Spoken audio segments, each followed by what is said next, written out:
तेन पश्यन्ति लोभोपहत चेतसः कुलक्षय कृतं दोषं मित्रद्रोहे च पातकम् समचरण सरोजं सान्द्रनीलाम्बुदाभं जगन्निहितपाणिं मण्डनं मण्डनानां तरुणतुलसीमाला गन्धनं गञ्जनेत्रं सदयधोलहासं विठ्ठलं चिन्तयामि अलङ्कापुरी रम्यसिंहासनस्थं पदाम्भोजतेजस्फुरतिप्रदेशं विधीन्द्रादिदेवैः सदा स्तूयमानं समाधिस्थमूर्तिं भजे ज्ञानदेवं सम्पाद्य ज्ञानं च विधाय भक्तिं विलोकितो येन समाधिराजः वैराग्यवन्तं सुविचारयुक्तं नमामि दोगं शिरसा गुरुन्तं नमामि सद्गुरुं शान्तं सच्चिदानन्दविग्रहं पूर्णब्रह्मपरानन्दमीशमानन्दिवल्लभं यद्यपि न पश्यन्ति लोभोपहतचेतसः कुलक्षयकृतं दोषं मित्रद्रोहे च पातकम्। आपला ज्ञानेश्वरीचा पाठ क्रमशः चालू आहे।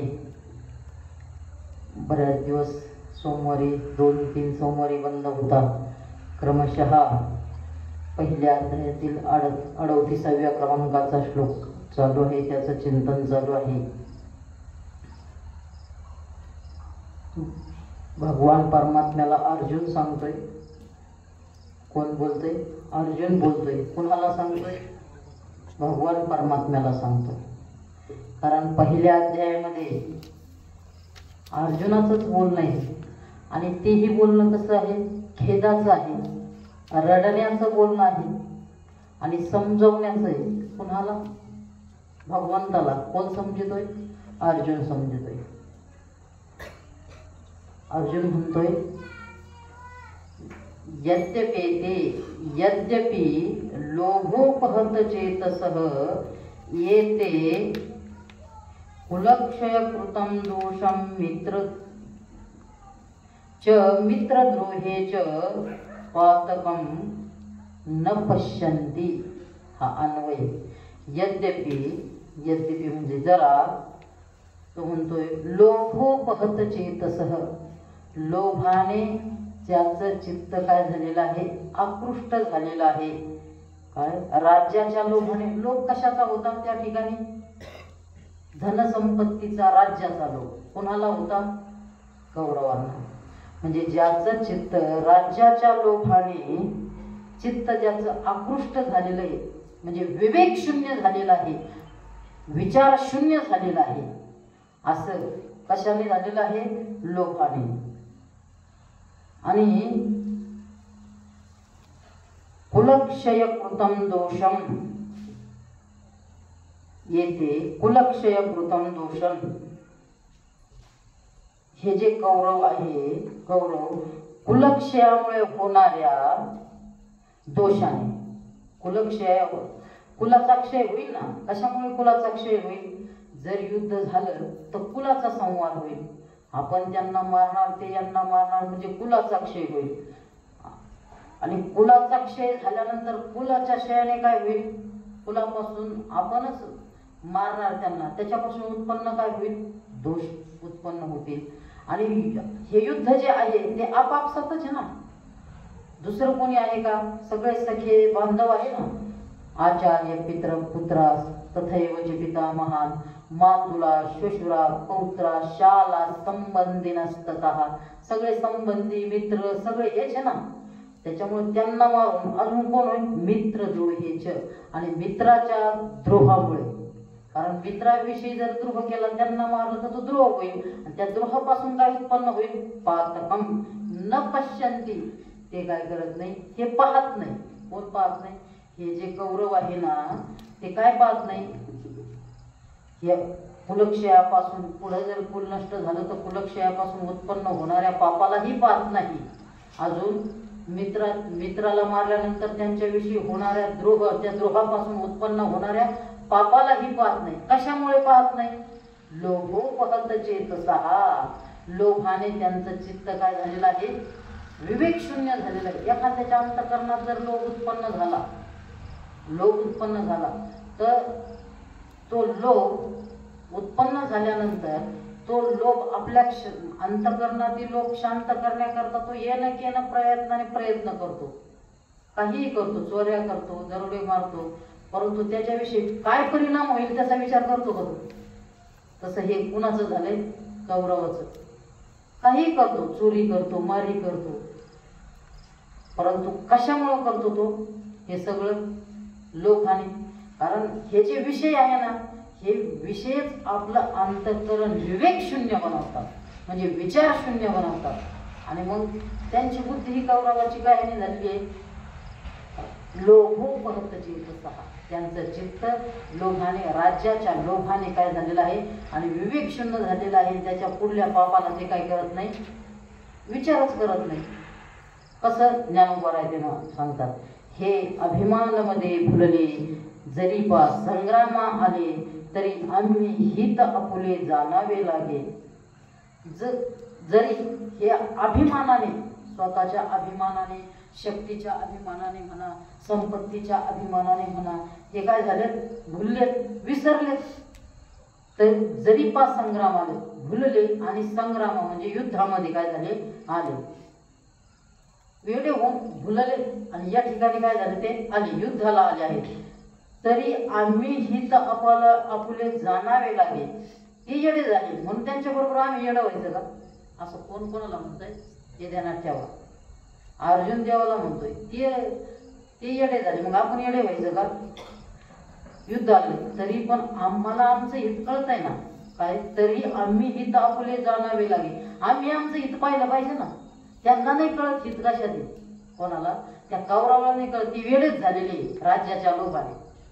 पण आम्हाला आमचं हित कळतं ना, म्हणून ते आम्ही काय करतो? जाणावे लागेल.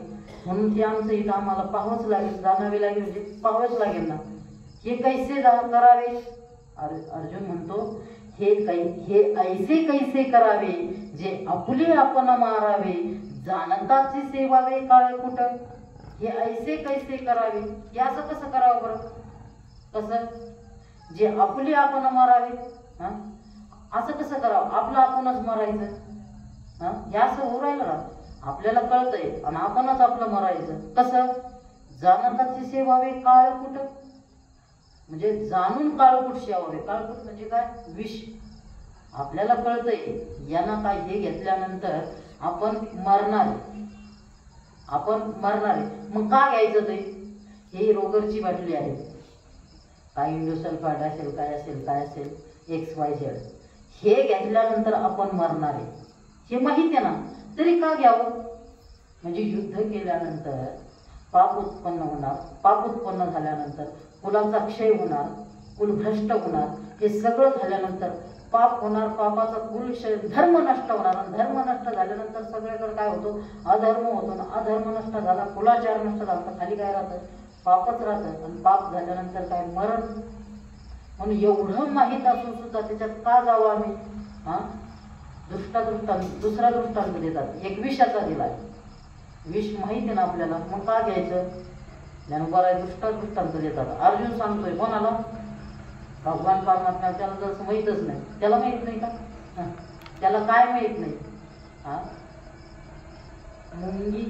मुंगी के पाव में घुंघरू है, वो ही कौन सुनता है? वो सुनता है. कौन? भगवान परमात्मा सुनता है.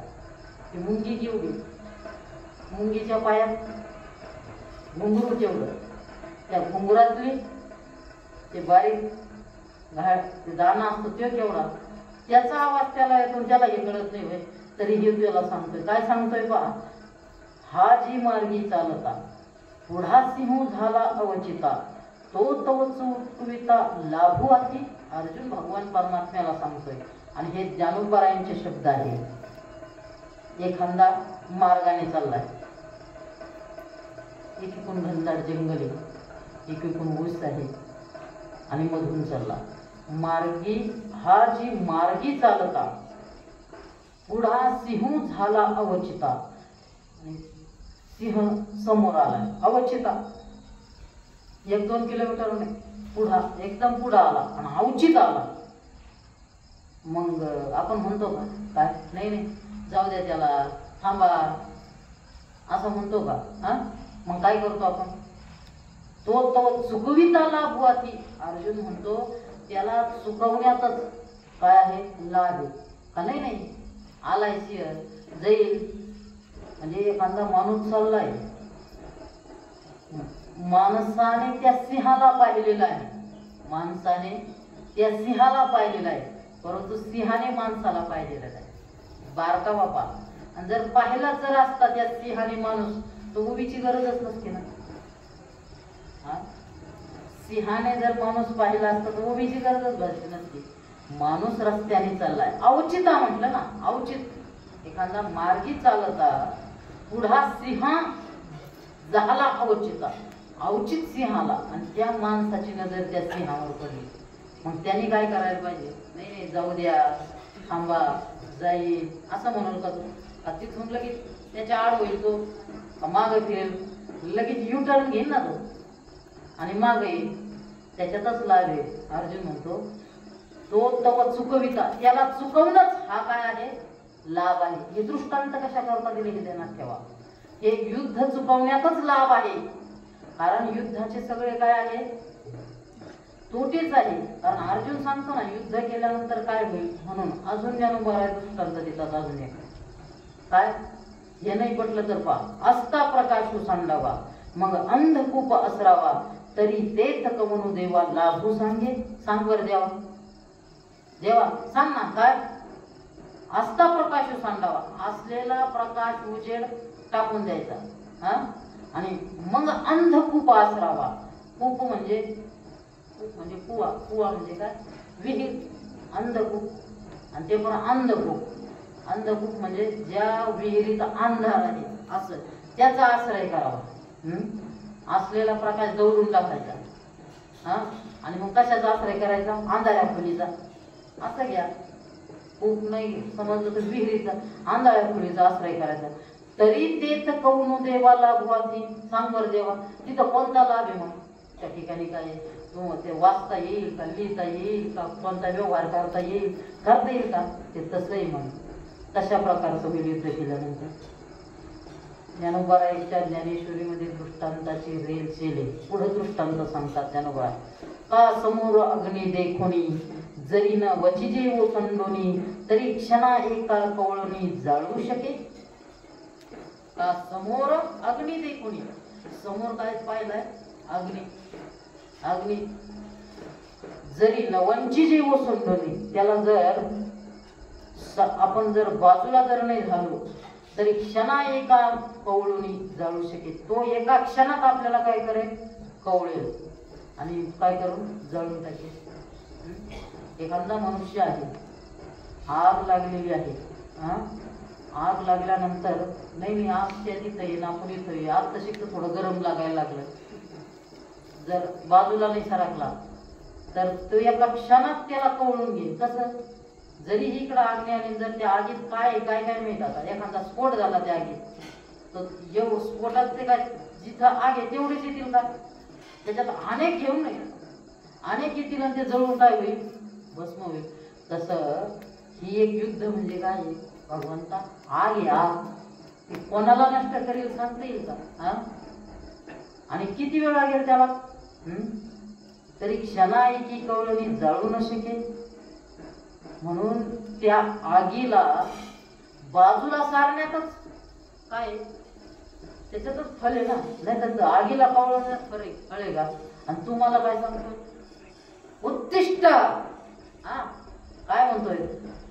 घे, उठ, हातामध्ये शस्त्र धारण कर आणि काय कर? युद्ध कर. हे कसं आहे? हे योग्य नाही. अजून सांगतो अर्जुन. अर्जुन काय सांगतो?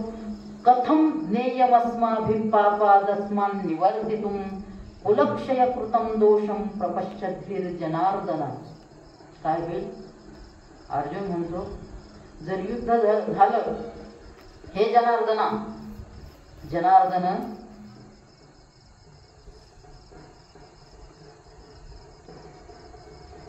जनार्दन हे संबोधन आहे. हा, हे जनार्दन. भगवान परमात्म्याला अर्जुन काय म्हणतो? हे जनार्दन, कुलक्षय कृतं दोषं प्रपश्यत. अस्माभिः अस्मात् पापात् निवर्तितुं कथं न ज्ञेयः। अन्वय केल्याशिवाय श्लोकाचा कधी काय लागत नाही, अर्थ लागत नाही.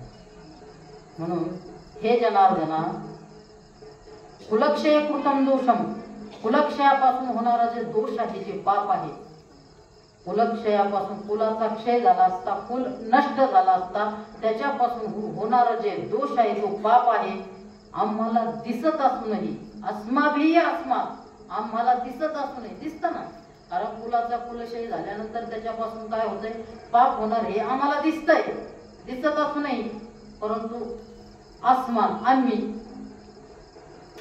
या पापापासून निवृत्त बाजूला जाण्याविषयी का बरं समजू शकत नाही. अस्माभिः ज्ञेयः कथं न,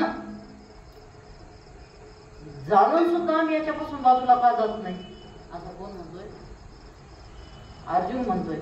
हे समजत आहे ना आपल्याला काय, की या कुलाचार नष्ट झाल्यानंतर कुलक्षयापासून दोष उत्पन्न, प्रपश्य पाहतोय, प्रपश्यत बिही, पाहत असताना सुद्धा काय, पापात अस्मान् निवर्तितुं नेह कथम, कशा प्रकारे दूर जात नाही बरं आम्ही, कुलक्षय करण्याकडे कसे प्रवृत्त होतो मग.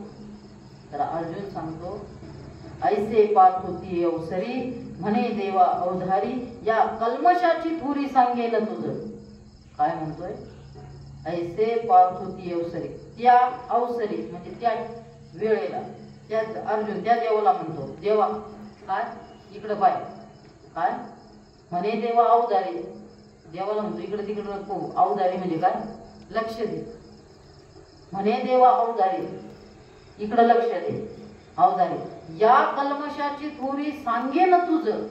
या कल्मश म्हणजे काय, पाप, या कल्मशाची थोरी तुला सांगतो, तुझं सांगेन तुझं, की आई हे कुलक्षय झाल्यानंतर त्याच्यापासून जे उत्पन्न होणारं जे पाप आहे, म्हणजे त्या पापाची जी गाथा आहे, थोरी आहे, महत आहे, त्याची जी महती आहे, ती तुला काय करतो, सांगेन तुझं, ते काय तू कर, आई कसं आहे, म्हणे देवा अवधारी, देवाला म्हणतोय लक्ष देऊन काय कर, आई काय सांगतो म्हणतो, कुलक्षये प्रणश्यन्ति कुलधर्मा सनातनः, धर्मे नष्टे कुलं कृत्स्न मधर्मो भिभवत्युतः. पहा अन्वय पहा, कुलक्षये प्रणश्यन्ति कुलधर्मः सनातनः, पहा कुलक्षये सनातनः कुलधर्मः प्रणश्यन्ति, पहा कुलाचा नाश झाला असता, कुलक्षये सप्तमी, सती सप्तमी घेतली, कुलक्षये कुलधर्माचा नाश झाला असता, सनातनः कुलधर्मः प्रणश्यन्ति, सनातन असणारा, अति प्राचीन असणारा हा जो कुलधर्म आहे, प्रणश्यती काय होईल, नष्ट होऊन जाईल. आणि नष्ट झाल्यानंतर धर्मे नष्टे कुलम कृत्स्न अधर्मः अभवत्युत अभिभवती. कुलधर्म नष्ट होतील आणि धर्म नष्ट झाला असता अधर्म हा साऱ्या कुळाच्या स्वाधीन होईल, साऱ्या कुळाला ग्रासून टाकेल.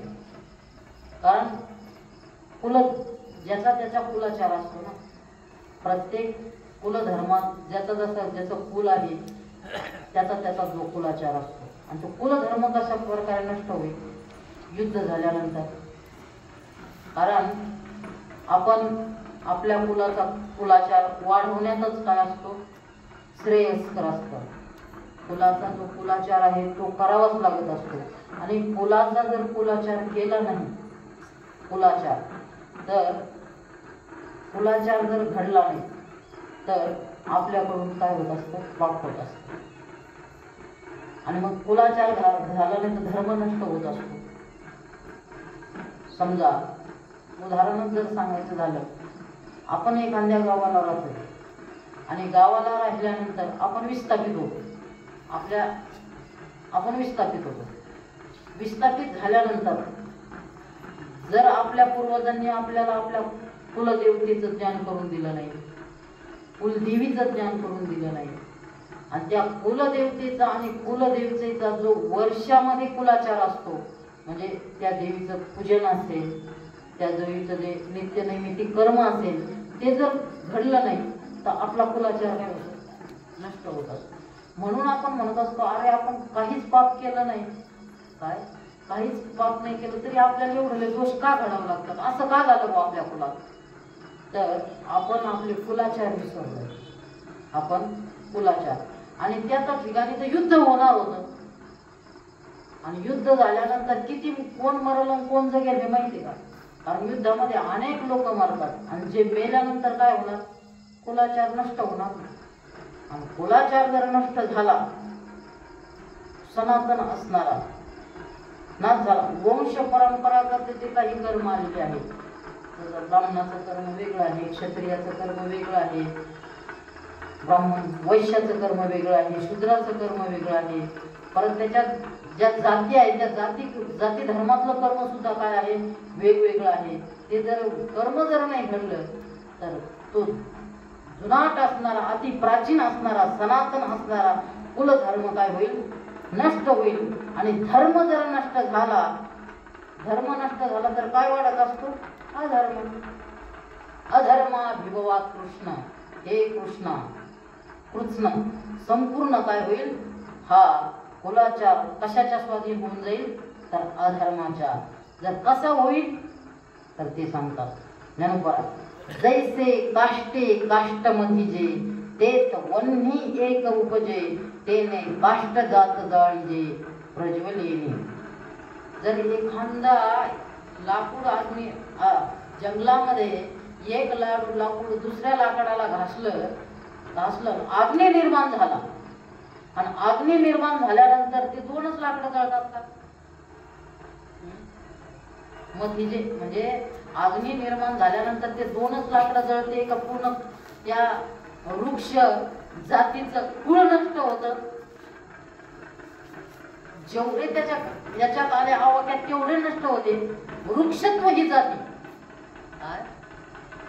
वृक्षत्व ही जातीच काय होऊन जाते, नष्ट होती ना. जैसे काष्टे काष्टमतीजे, काष्टाला काष्ट म्हणजे लाकडाला लाकडू घासल्यानंतर ते वन्ही एक उपजे, त्या ठिकाणी अग्नी उत्पन्न होतो, आणि तेने काष्ट जात म्हणजे लाकडाची जात जाळीजे, कशाने, प्रज्वललेली, त्याच्या त्या अग्नीने सर्व लाकूड जळून काय होतं, नष्ट होतं. त्याप्रमाणे आपलं कुल, एकाने जरी कुलाचार विसरला तरीही त्या कुलातील सर्व काय होतात, कुल नष्ट होतो. जैसे गोत्रची तैसा गोत्रची परस्परे, जरी वधू घडे मत्सरे, तरी तेने महादोषे घोरे कुळची नाशे. त्याप्रमाणे कसं, एक लाकूड लाकडाला घासलं म्हणजे दोन लाकडं जळत नाही, सगळे लाकूड वृक्षत्व जात नष्ट होते. त्याप्रमाणे एका कुळातील लोकांनी याचा त्याचा द्वेष करून परस्पराच्या मत्सराने महादोषे घोरे जर वध केला तर त्या भयंकर महादोषाने काय होईल, कुळच नष्ट होऊन जाईल. कारण हे यांचा द्वेष करू राहिले, ते त्यांचा द्वेष करू राहिले. आता अर्जुनाला सद्बुद्धी सुचली त्या ठिकाणी, आणि ते चांगलं बी ना. काय अर्जुन जे म्हणतो ते योग्यच आहे ना, चुकीचं आहे असं नाही ना. कुलाचा कुलक्षय होतो, पुढे जो म्हणतो ते काय काय होणार आहे, त्याला जे दिसतंय ते चुकीचं नाही ना. काय आहे ते योग्यच आहे ना. भगवान परमात्मा म्हणतात चुकीचं आहे असं नाही, ते बरोबरच सांगतोय अर्जुन, परंतु ती जागा योग्य नाही. त्याला अगोदर तू सुचायला पाहिजे होतं ना.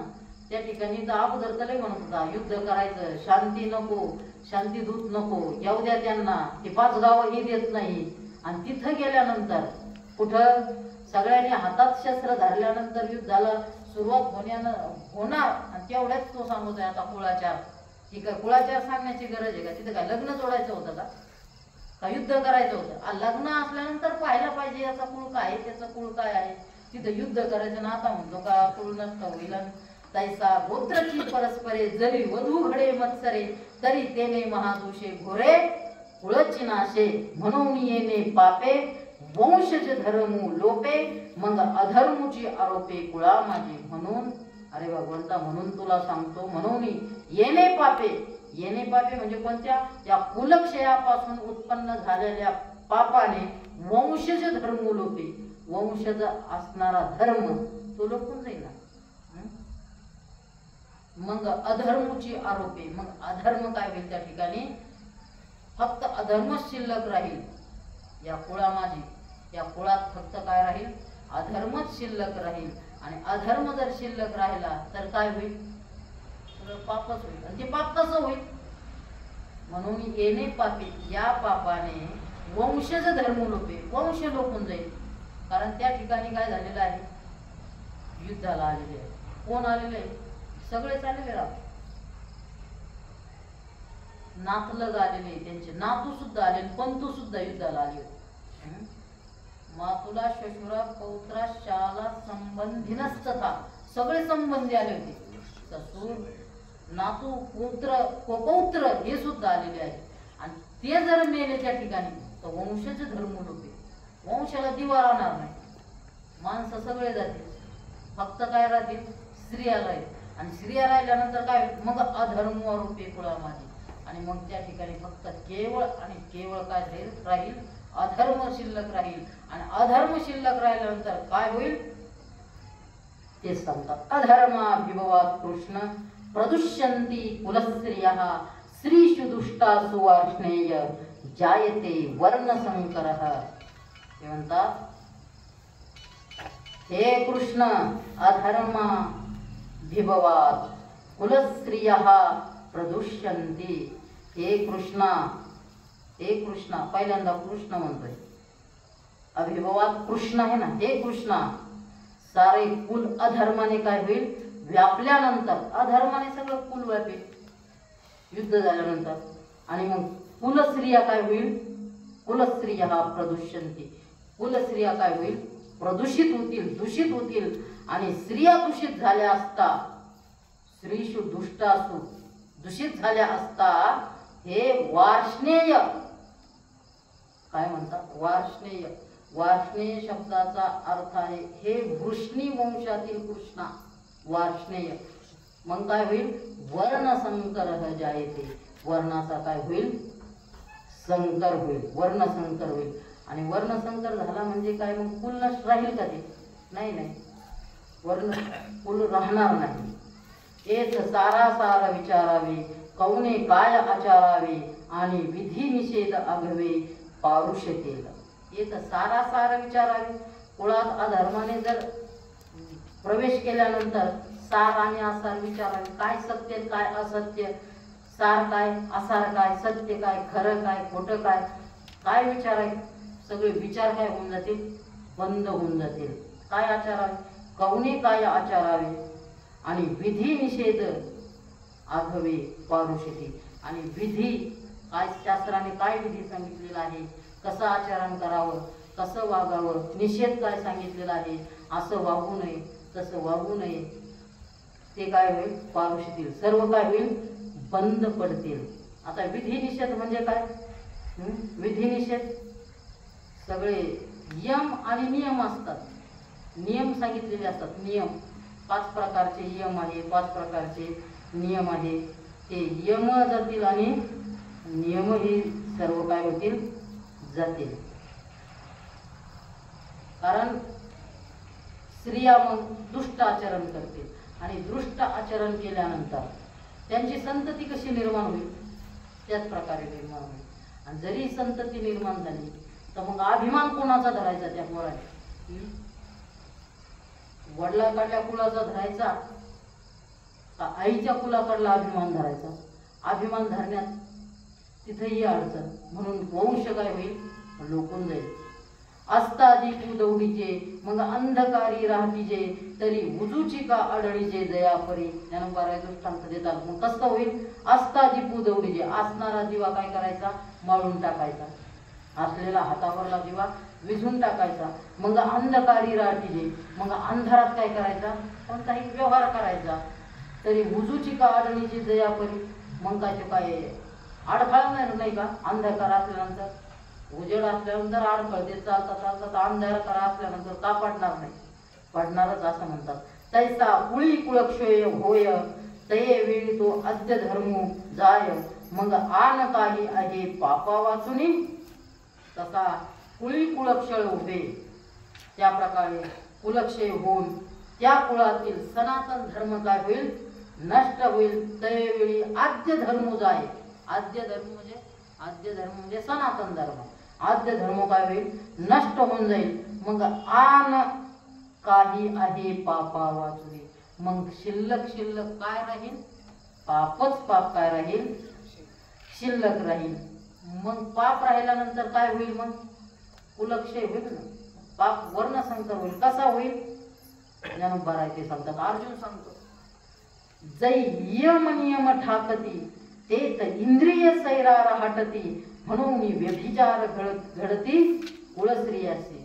मग पापच पाप झाल्यानंतर काय होईल, जै यम नियम ठाकती, यम राहत नाही, यम आणि नियमही राहत नाही. यम म्हणजे तो यम नाही, 7 प्रकारचे यम सांगितलेले आहे आणि 5 प्रकारचे नियम सांगितलेले आहे. ते काय होतात, थांबून जातात. मग ते तर इंद्रिय सैरा राहटती, मग इंद्रिय त्याच्या नियम नसल्यानंतर सैरा जसं वाटेल तसं राहटती म्हणजे काय करतात, व्यवहार करतात. 5 प्रकारचे यम सांगितलेले आहेत. कोणते कोणते, अहिंसा एक, सत्य, आस्तेय, ब्रह्मचर्य आणि अपरिग्रह.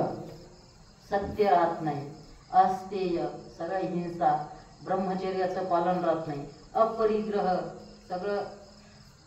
सगळे आसक्तीच राहते. हे 5 प्रकारचे यम आहे आणि 5 प्रकारचे नियम आहे. शौच, संतोष, तप, स्वाध्याय आणि ईश्वर प्रणिधान. हे यम नाही राहिले आणि जीवनात नियम नाही राहिले का इंद्रिय काय करतात, मग सैरा धावतात, सैराट धावतात. सैरा इथे सैरा शब्द आहे, परंतु सैराट राहटती, सैराट धावतात. आणि मग असं धावल्यानंतर इंद्रिय जर धावले, इंद्रियाच्या पाठीमागे गेल्यानंतर इंद्रिय कुठेही जातात, इंद्रिय कुठेही जातात. त्यांना जर इंद्रियाला जर नियमन केलं नाही, इंद्रियाचं जरी दमन केलं नाही, तर इंद्रिय खूप बलवत्तर आहे. इंद्रिय इतके बलवत्तर आहे, इंद्रिय इतके त्याला इंद्रिय ब्राह्मो बलवान, इतके बलवान आहे, खूप बलवान आहे. आणि मग त्याला जरा म्हणजे इंद्रियाचा स्वभावच असा आहे, मुळातच त्यांचा स्वभाव असा आहे, मुळातच स्वभाव त्यांची विषयाकडे धाव. डोळ्याची रूपा, नेत्रेंद्रियाची धाव रूपाकडे आहे, श्रोत्रेंद्रियाची धाव शब्दाकडे आहे, घ्राणेंद्रियाची धाव सुगंधाकडे आहे, त्वगेंद्रियाची धाव मऊ स्पर्शाकडे आहे, रसनेंद्रियाची धाव गुलाबजामुकडे आहे. म्हणजे पंचविषय सांगितले, पंचकर्मेंद्रिय ते सांगण्याचं काम नाही. वव्या सुद्धा आलेले आहे. शिष्णासी रती सुखाची गोडी, पाय गमनत, पायाला फक्त धावायचं माहित आहे. कुठं धावायचं हे माहित आहे का, पाप असल्यानंतर कुठं धावेल तो, पापाकडे धावेल ना, मंदिराकडे जाईल का आट्यावर जाईल ते पाय. म्हणजे जर यम नियम नसले तर इंद्रिय काय करतात, सैरा धावतात. आणि मग त्या स्त्रिया सुद्धा, मग म्हणून व्यभिचार घडती कुळ स्त्रियासी. आणि त्या कुळातील स्त्रियाकडून काय घडतो, व्यभिचार घडतो. आणि व्यभिचार घडल्यानंतर काय होतं, पाप उत्पन्न होतं आणि कुल काय होतं, कुलाचार नष्ट होऊन जातो. कसा उघडतो तो व्यभिचार, कुलस्त्रियासी कुल नष्ट कसं होतं, जाती धर्म ते सांगतात. उत्तम अधमी संचरती, अधर्मी शब्द पाठ आहे आणि अधमी आहे, अधमी पाठ घेतला तरी अर्थ लागतो. उत्तम अधमी संचरती, ऐसे वर्णा वर्ण मिसळती, ते समूळ उपडती जाती धर्म. या कालामध्ये हे सांगणं आहे ना, आम्हाला सुद्धा चुकीचं वाटत. आजकाल जे गीतेमध्ये सांगितलेलं आहे ते योग्यच आहे ना, का भगवान परमात्म्याने चुकीचं सांगितलेलं आहे. आश्रम व्यवस्था ज्या सांगितलेल्या आहे, चातुर्वर्ण्यम मया सृष्टम गुणकर्म विभागशः, हे जे सांगितलेलं आहे, जे ज्याचं कर्म आहे ते आज ते राहिलेलंच नाहीये. राहिलेलं का कुलाचार. उत्तम धमी संचरती, ऐसे वर्णावर्ण मिसळती, उत्तम अधमी संचरती, उत्तम उत्तम कुलातील स्त्रिया अधम पुरुषा बरोबर गमन करणार, आणि मग ते काय होणार, गमन करणार, त्यांच्यापासून पुत्र संतती उत्पन्न होणार. ऐसे वर्णावर्ण मिसळ, या वर्णातील स्त्रिया त्या वर्णातील पुरुष, त्या वर्णातील पुरुष या वर्णातील स्त्रिया अधम उत्तम अधम संचरती, ऐसे वर्णावर्ण मिसळती. आणि मग ते वर्णावर्ण मिसळले का ते तसमूळ उपडती, नष्ट होऊन जातात. काय, जाती धर्म. आणि आता जाती धर्म काय, आता आंतरजाती विभाजन केला, त्याला सरकारचं काय आहे, सोबत संरक्षण आहे. बस आईला विचारायचं नाही, बापाला विचारायचं नाही, कोणाला विचारायचं, कोर्टात जायचं, साईन करायची, ओके करायचं. ते तसमूळ उपटती जाती धर्म. आपला अधिकार नाही बोलायचं. चला पुढे. जैसे चोहाट्याची बळी, ज्ञानेश्वरांचा दृष्टांत. हे कोण कोणाला सांगतंय, अर्जुन भगवंताला सांगतात.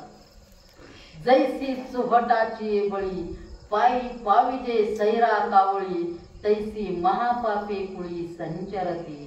पहा, जैसी चोहटाची बळी, जैसी ज्याप्रमाणे चोहटाची, चोहटा चौ एखादा चवाट्यावर, आपण म्हणतो ना चवाट्यावर, काय आहे, बळी.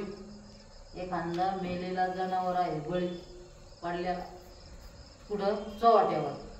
पाविजे सैरा कावळी, त्या ठिकाणी कावळे किती येतात आणि किती जातात, कोणी येतं आणि डंक.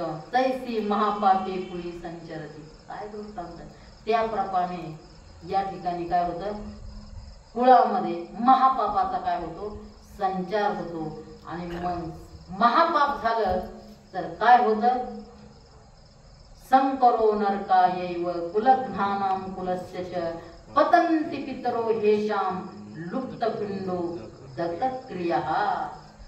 पहा काय होतं, महापाप झाल्यानंतर संकरः कुलघ्नानां च कुलस्य नरकाय एव हि येषां पितरः लुप्तपिंडः दत्तक्रियाः पतन्ति. संकर झाल्यानंतर वर्ण संकर होतो. कोणाचा, संकरः कुलघ्नानां कुलस्य च. वर्ण संकर झाल्यानंतर कुलाचा नाश करणाऱ्या आणि संकरित कुलाला नरक प्राप्तीला कारण होतो. कशाला होतो, नरक प्राप्ती, नरकाला जातो. आणि नरकाला गेल्यानंतर, नरकाला जे गेलेले आहे ते ही येषां, कारण लुप्तपिंड दकक्रिया पितरः पतन्ति. पिंडदान आणि दकक्रिया म्हणजे लुप्तपिंड, लुप्तपिंड लुप्तपिंड आणि उदक्रिया. पिंडदान आणि उदक्रिया दोन असतात ना. एक पिंडदान करतात आणि एक तर्पण करतात. पिंडदान म्हणजे भाताचा गोळा करणार, शिजवलेला भात असतो, शिजवलेला भात अंगठ्याने पितराला देत असतात. आणि अंगठ्याने ते तिळयुक्त असणार उदक, ते पाणी, ते तर्पण पितराला देतात. मग कुलामध्ये कुलाचार नष्ट झाल्यानंतर कुलच राहत नाही तर ते पिंडदान देणार असतं का कोणी, आणि तर्पण देणारं कोणी शिल्लक राहतं का, नाही. तो आपल्या पुण्याने म्हणजे आपल्या पापाने ते नरकात गेलेले जे आहे ना पितरः पतन्ति, ते पितर सुद्धा काय होतात, खाली त्यांच्या बरोबर येतात. का, कारण कुलामध्ये सगळा संकर झालेला असतो. कोणी पिंडदान देतं का, मग पिंडदानही देत नाही. आणि जोपर्यंत पितराला पिंडदान देत राहतो तोपर्यंत पितरच्या ठिकाणी पितृलोकामध्ये संतुष्ट असतात. आणि पितराला पाणी आणि पिंड जर पोहोचला नाही, जोपर्यंत त्यांचं पुण्य आहे तोपर्यंत तिथे शिल्लक राहतात. आणि त्याच्या कुलामध्ये कुल जर भ्रष्ट झालं तर ते स्वर्गात असणारे आपल्या पुण्याने म्हणजे आपल्या पापाने ते कुठे येतात, नरकात येतात. कारण जोपर्यंत पुण्य आहे तोपर्यंत ते स्वर्गात राहतात. जोपर्यंत, आणि पुण्य संपलं का मग ते तम भुक्त्वा स्वर्गलोकम विशालम क्षिणे पुण्यमर्त्य लोकम विशंती एवं त्रयी धर्म मनु प्रपन्ना गतागतम काम कामाल म्हणते मग तया पुण्याची पावटी सरे. त्याचं पुण्य संपतं. कोण संपित त्याचं पुण्य? आपण संपवतो. तो नाही, तो पुण्याने गेलेला असतो. मग तया पुण्याची पावटी सरे सवेची इंद्रपणाची. इंद्रासारख्याची उटी म्हणजे त्याचं आसन संपून जातं. तर तुमच्या आमच्यासारख्याची गत काय आहे? म्हणून आपण वर्षातून आपल्या पितराला दोनदा जीव घालतो. तीनदा घालतो तसं तीनदा घालायला पाहिजे. एकदा पितृपक्षामध्ये आपण काय करतो? जीव घालतो. दुसऱ्यांदा अक्षय तृतीयाला जीव घालतो. अक्षय तृतीयाला. आणि एकदा आंबे निघाल्यानंतर, गहू निघाल्यानंतर नव फेडायचं म्हणतो ना, आपणच फेडतो, त्यांना घालीतच नाही. ते नव फेडणं म्हणजे तरी काय आहे माहिती का? ते पित्राला जीव घालणं आहे. नव जेव्हा फेडतो आपण, नव फेडायचं 4 गावाच्या आंब्या नाही भेटल्या तर आता भेटतीलच. समजा यावेळेस गहू निघाले, अजून आंबे आले नाही, त्यावेळेस आल्यानंतर मग त्या पित्राला जीव घालायचं. हे का दिलेलं आहे? ज्या वेळेस आपण पिंडदान करतो, कुठं गयाला जाऊ द्या, प्रयागराजला जाऊ द्या, बद्रीनाथला जाऊ द्या, या ठिकाणी 3 ठिकाणी पिंडदान करण्याचा विधी आहे. ज्यावेळेस आपण पिंडदान करतो ना, त्यावेळेस आपल्या कुलातील जेवढे पितर आहेत तेवढ्या पितराचं पिंडदान आपल्याकडून करून घेतात. जोपर्यंत आपल्याला नावं सांगता येतील तोपर्यंत दोन्ही कुळातले ते विचारून घेतात आणि पिंडदान करतात. आम्ही गेलो होतो बद्रीनाथला, त्यावेळेस पिंडदान आतापर्यंत कधी योग आला नव्हता, परंतु भरपूर वेळेस गेलो, परंतु कुणाचं पिंडदान करतात. परंतु बद्रीनाथला गेल्यानंतर तेव्हा वडील गेलेले होते, त्यावेळेस पिंडदान केलं. तर आपल्याला जोपर्यंत आपल्या गेलेले गुरु असतील, आपल्या कुलातील जेवढे असतील, जेवढे ज्ञात अज्ञात पितर असतील, त्यांचं पिंडदान करतात. आणि जर पितर जर संतुष्ट नसेल, काय तुम्ही म्हणाल हे केलं, जर नाही केलं तर काय होईल? जर नाही केलं तर काय होतं? तुम्ही म्हणा काय होतं काय नाही, आणि तू कोण सांगणार? ये शास्त्र विधिवत्सृज्य यजन्ते श्रद्धयान्वितः. शास्त्र म्हणेल ते सांगणारे, ते राज्य ही तृण मानावे. हे शास्त्र सांगतं. मग आपण म्हणतो काय याच्याने काय होतंय? काय नाही होत, त्याच्याने काय नाही होत, काहीतरी झाल्याशिवाय राहत नाही. म्हणून पितर संतुष्ट पाहिजे. म्हणून तर आपण म्हणतो काय ब्राह्मण लईच पैसे घेतात, ते घेतात ते चुकीचं आहे. नारायण नागबली ते एक फॅड निघालेलं आहे. परंतु पितृ संतुष्टी करण्याकरता ते कर्मशास्त्राने सांगितलेलं आहे. त्याच्यात ज्यादा अतिरेक झाला असेल असं आम्हाला म्हणायचं नाही, झाला असेल, परंतु हे शास्त्र आहे पितराचं. आणि मग अर्जुन म्हणतोय हे जर पितराला काय झालं ना, पितराला जर पिंड देणारा आणि उदक जर देणारा नसला तर वरचे सुद्धा काय येतील, खाली येतील. आणि काय होईल मग कुळातया असे खा आणि कुळ घातका येरा नरका जाणे आती. मग वर्णसंकर झाल्यानंतर त्या सर्व कुळाला आणि त्या कुळ घातक्यांना, या दोघांनाही काय करावं लागत असतो? नरकवास करावा लागत असतो. कोणाला? वर्णसंकर झालेल्या. मग तुम्ही म्हणा जेवढा वर्णसंकर झाला त्यांनाच का? नाही, त्या कुळ घातक्यांना, कुळातील घातक्यांना सुद्धा त्या दोघांनाही काय करावं लागत असतो? नरकवास करावा लागतो. देखे वंशवृद्धी समस्त या परी होय पतित, मग वांडती स्वर्गस्थ पूर्वपुरुष. देखे पहा, देवा पा, देखे म्हणतो ना, पा कोण? देवा बघ. वंश वृद्धी समजतं. जे वंश वृद्धी झालेली आहे, वंशाचा उत्कर्ष झालेला आहे, कितीही झाला असला तरी, म्हणजे वंशवृद्धी कितीही झाली असेल, स्वर्गात जरी गेलेले असेल तरी त्या संकराच्या दोषामुळे, पापामुळे तो सर्व काय होतात? पतित होतात. आणि मग स्वर्गात असलेले पुरुष, पूर्वपुरुष गेलेले परत काय जातात? आधी अधोगतीला जातात. प्रमाणे ना, एखादा जर हरिभक्त झाला एखाद्या कुलामध्ये, तर इकडले 21 आणि तिकडले 21 असे 42 कुळ उद्धरून जातात, आहे का नाही? मग एखाद्या कुलात जर असा कुल नष्ट करणार झाल्यानंतर त्याचे 42 आणि 42 84 नाही नष्ट होणार का बरं? जरी हे पुण्य करून वर जरी गेलेले असेल तरी ते खाली येते. ते सांगितलं. जेत नित्यादी क्रिया ठाके आणि नैमित्तिक क्रिया पारुखे तेत कवना तिळोदके कवनार्पित जेत नित्यादी क्रिया ठाके जे नित्य कर्म आहे तेच थांबून जातं.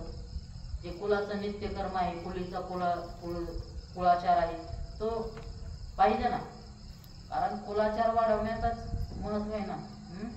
काय प्रमाण आहे? वाढावया सुख भक्ती भाव धर्म आणि कुळाचारी नाम विठोबाचे. मग तिथं कुळाचारी नाम विठोबाचे नाहीये, ते वाढावया सुख,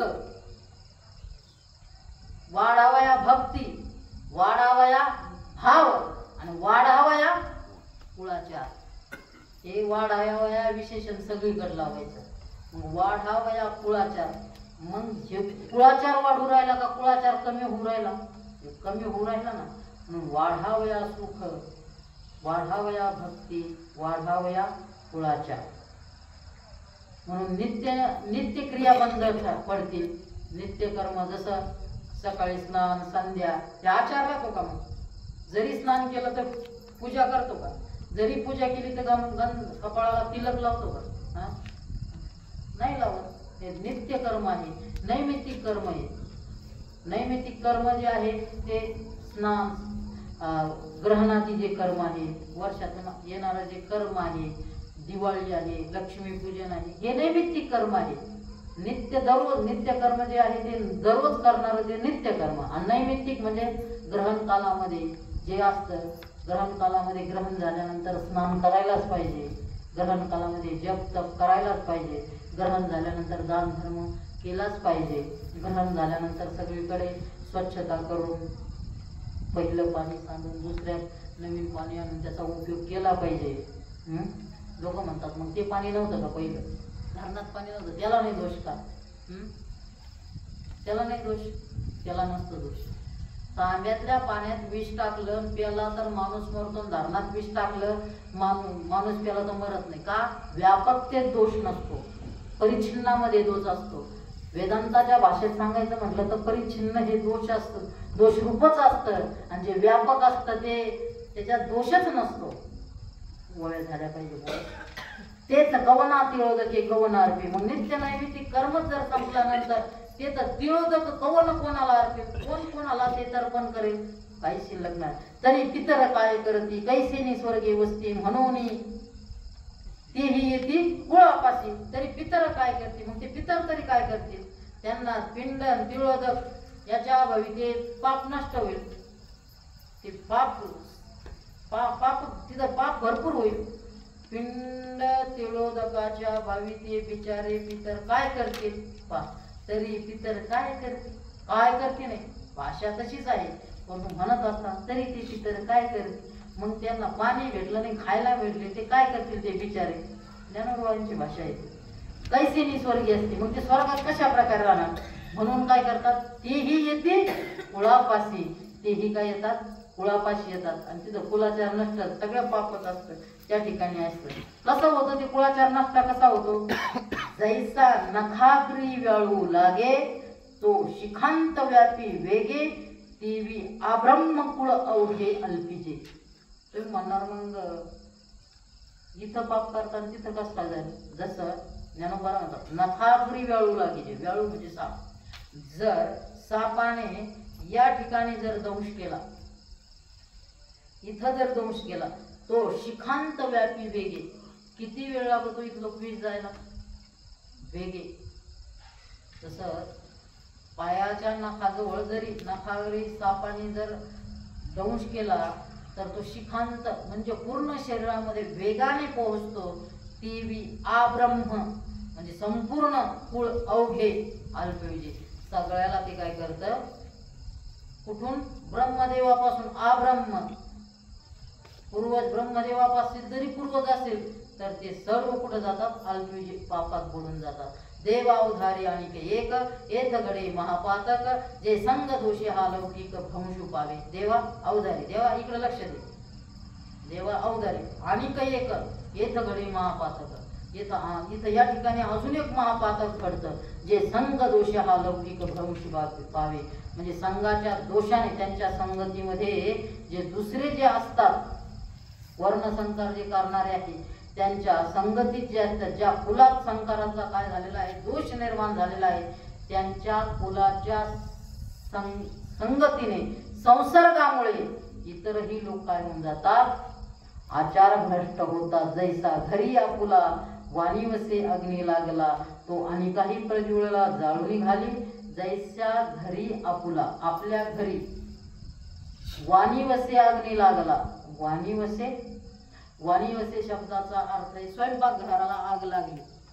त्याच्या घराच्या स्वयंपाक घरातच अग्नी असतो ना, कारण जी ज्ञानेश्वरी लिहिली तेव्हा काय शॉर्ट सर्किट एवढं नव्हतं,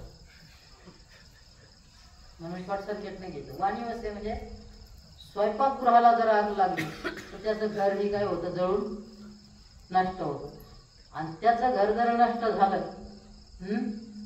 तर शेजाऱ्याचं नष्ट होत नाही का? आपण लहान असताना आपले सप्र होते आणि एक जण आपल्या शेजारीच होता. तुम्हाला आठवतं का नाही? काय मला आठवतं. त्याला शेक करायचा होता आणि त्याने दोन्ही सप्राच्या मध्ये काय केली, शेकोटी केली होती का नाही? त्या पवाराचं बी पेटलं, तुमच्या तिकडं थोडं पेटलं आणि त्या खराड्याचंही पेटलं, 2-4 मुखंडीही पेटले का नाही? तसं जरीही स्वयंपाकगृहात आग लागली त्याचा विजायला आपणच होतो ना. वाणी वसे अग्नी लागला, स्वयंपाकगृहात लागलेली आग त्याचं घरच जाळते का? बाकीचंही जाळते, बाकीचेही जाळते.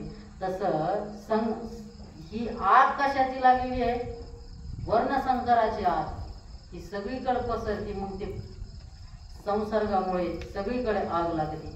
तैसी आतया कुळ संगती, जे जे लोक वर्तती तेही बाधा पावती. निमित्ते येणे, त्या दुष्ट कुलाच्या संगती जे जे लोक व्यवहार करतात, काय ज्या दुष्ट कुलाच्या संगती जे जे लोक काय करतात, व्यवहार करतात, त्यांच्या सोबत राहतात, ते देखील या संसर्गाच्या योगाने काय होतात, दूषित होतात. तेही बाधा पावती निमित्तेने.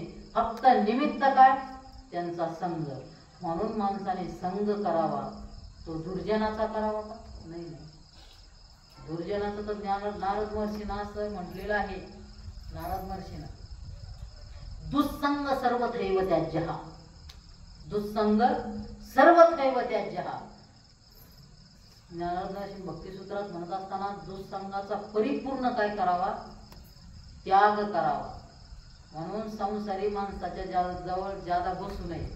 आपलं आपण बरं, ज्यादा बसलं का संग दोषामुळे दुष्टाचार. संसारी नाही, संसारी म्हणजे सगळेच संसारी, सगळेच संसारी. आता तुम्ही कमी, आम्ही ज्यादा आहे फक्त, ऐका ना. संसारी कोणला म्हटलेलं आहे? जववरी नाही निरसला देह. काय? जववरी नाही निरसला देह, तववरी अवघे संसारी. जोपर्यंत हा देह आहे, देह तादात्म्य आहे, तोपर्यंत सगळे संसारिकच आहे. सगळे काय आहे? संसारिक आहे. मग कोणाच्या संगतीत राहायचं नाही? जे दुष्टाचारी आहे, दुर्जन आहे, त्यांच्या संघामध्ये राहायचं नाही. म्हणून ते सुद्धा काय होतात, पतित होतात. त्यांच्या संघातने तेही बाधा पावती निमित्त योगी. राहिल्या 10 राहू द्या. पुढलं चिंतन पुढल्या सोमवारी. कुंडली कवरदा हरी विठ्ठल श्री ज्ञानदेव तुकाराम पंढरीनाथ भगवान की जय. माऊली ज्ञानेश्वर महाराज की जय. जगद्गुरु तुकाराम महाराज की जय. सद्गुरु जोग महाराज की जय. श्री गुरु देव बाबा की जय.